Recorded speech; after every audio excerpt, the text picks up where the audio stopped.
think you have to trust them sometime. You know, wasn't an easy decision to make tonight. It was one of these ones I wrestled with for a few days.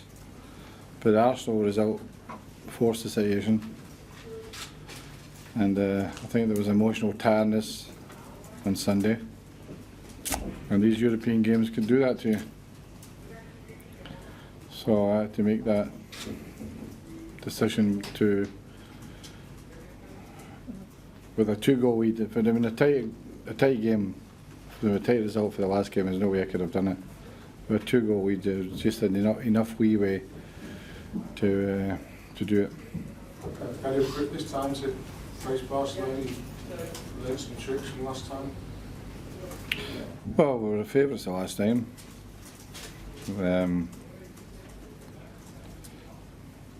It's maybe we are a little bit more experienced, but they are at a peak in terms of the development of the two clubs since the last game. And that experience is shown with us in terms of our away form in Europe, and it's shown in Barcelona's form from last year, and this year has been absolutely brilliant. So it should be a really good final. There's a massive difference now from last year when we had to go into the game after losing to Bayern Munich, and in the first half of that game we were really tired. So fresh team on Sunday, we'll go for it. No, I mean, I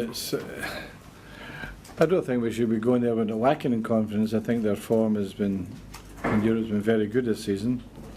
We're playing a fantastic team, but we shouldn't be holding it as a terror against us. You know, we can't be frightened out of our skins because of that. Their form is there for everyone to see. Our job is to find a solution to playing against them. Jose Mourinho found the solution to beating Barca in the Copa del Rey final. Will you have a word with him before the final at Wembley? I speak to him quite a lot, and I spoke to him last week. I mean, his experiences, I think Real Madrid are a different team from us for a start. But I think we will depend on our own knowledge of Barcelona. It's not as if we've never seen before.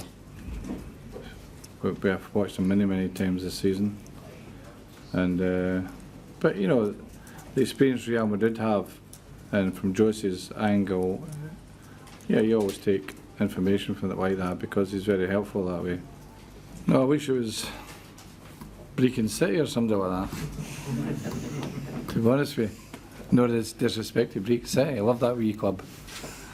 But no, I think at the start of the season, if you look at the final, you say to yourself, "Well, stay clear of Barcelona because you know the form's there for everyone to see."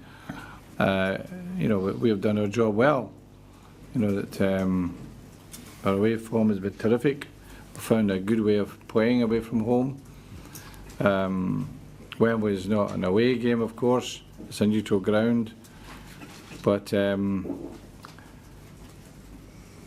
think we'll be quite well prepared for that game.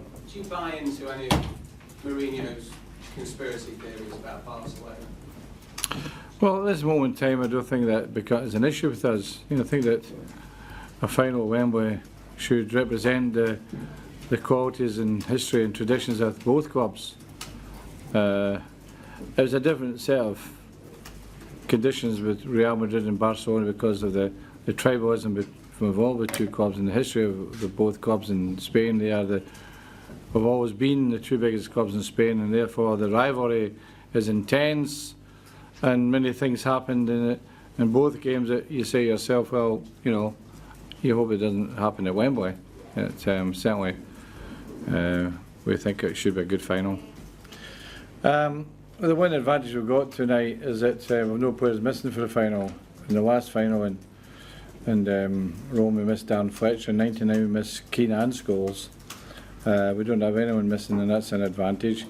Obviously, for Darren now, it's catching up all the time. We've got 20 minutes tonight. He played a half in the reserve team last week. With 3 weeks to assess the situation. I think you saw tonight that he's looking okay. The problem is, of course, pitching him in tonight from the start would have been wouldn't been fair to him for a start, because you know he really does need games. I think I may get him on the bench on Sunday, just with a view to getting him more game time. But he is as far as you know, some players, and it's a fact, and you give many examples throughout history in the game, is there are big game players. Some are big game players, and he's a big game player. The perfect example from you is Mark Hughes. Mark Hughes is one of the best big game players of Manchester United's history. He never failed in a big game. So that's the type of example, and Darren is that type of player. He's a big game player.